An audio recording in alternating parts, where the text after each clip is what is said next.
Well, greetings. I thought I would do a short video on my Bartop Beehive. I post pictures all the time of the projects I do, and then I get 1,000 questions. Thought I'd go over a few of the points, just to say, this is what I did, this is where I screwed up. If you are interested in doing bees, Bartop Beehives are probably the easiest and least expensive way to get involved. I grew up using the square box hives as a kid, and we're cleaning up the shop. We use the square box hives, and those are nice, but this is an easy way to do it in the yard and get done. So this is almost finished. I have a plywood top that I've put a cedar stain deck sealant on along with the rest of it. We're going to be doing wood shakes over the top. I really like that design on someone else that I saw, and so I need to make some shingles because evidently here in the east, unless you live somewhere else other than where I live, you're not going to get shingles. Everything's all tar and plastic siding. So I'm making a tool. We just got the first part of it blacksmith today so that we can get that finished up and I can start making shingles for the top. But as it is, standard, typical Bartop Beehive. Got 3 entrances down here at the bottom. Of course we'll use the center one, but I hand turned some tops, something a little different. You know, I save the trunks off the Christmas tree every year. And I always find little projects like that to do with them. But this is the front side where the bees will be coming in and out. I went ahead and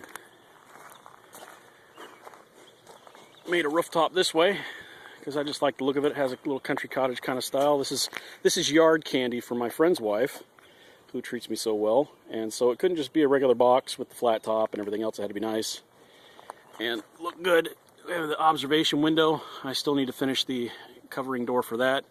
I have some artwork that I want to do on the inside, and that was the last piece that needed to be finished. But the legs are made out of 2x4s. I like that a little bit better because I could cut the slots and a rabbet type joint for them so they'd actually sit on that, and a little more sturdy for the weight, wind, and things like that, especially with the top being as heavy as it is. So there's a lock clasp under here that opens up. Open this top up. You can see from the top, we just did a gable. And it's all set. Nice little cable to hold it. One thing I will say, this is the first time I've ever bought cable clamps to actually lock cables down, and of course it's Chinese crap. It doesn't hold. It's designed for this thickness of wire, and basically might as well not be there. I could hold it with my fingers and do a better job. One of the things I did like is if you look up here in the corners during the summer, if you want more airflow, you can pop those out. I went ahead and put some screen. I haven't seen people do that, but I thought that it might be an issue. Went ahead and hand turned some ends.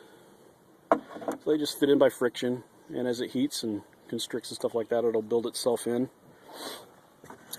Got some extra tops here I made.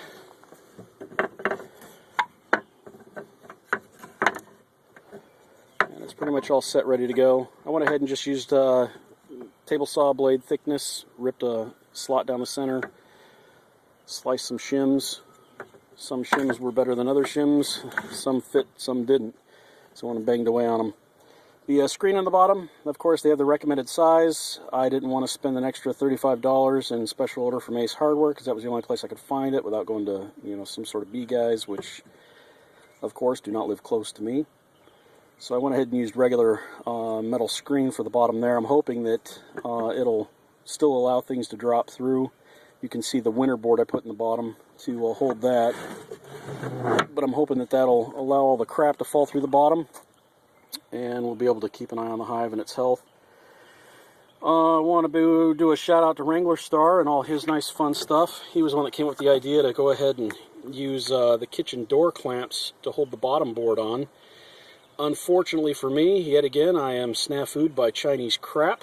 If you haven't bought, or if you don't have any in storage from, I'd say probably 1976 and earlier, they're garbage. So they don't hold the bottom board, and they're just a monkey piece of crap, and I'm going to have to go ahead and find some other way to finagle that and get it done. But, minor issue considering I was trying to get this project done in a hurry so I could give it to my friend's wife and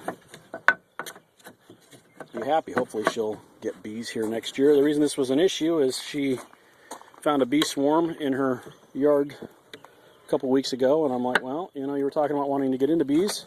Of course, I knew I wouldn't get it built in time for the bee swarm to be caught, and it's coming up on July, so, you know, too late to get started, but at least we'll be set for next year and get her going. And of course, I naturally am going to poach, which was all part of the program. So, anyways, we need to make the shingles for the top, and I need to finish the door and find a better way to attach the board to the bottom, which, I mean, the bottom line is I could always screw it and just, you know, unscrew it during the summer months. But if you've never made shingles, we'll need to use what is called a Swedish fro.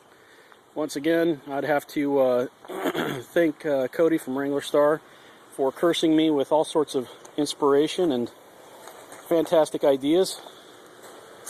We just got done blacksmithing this today.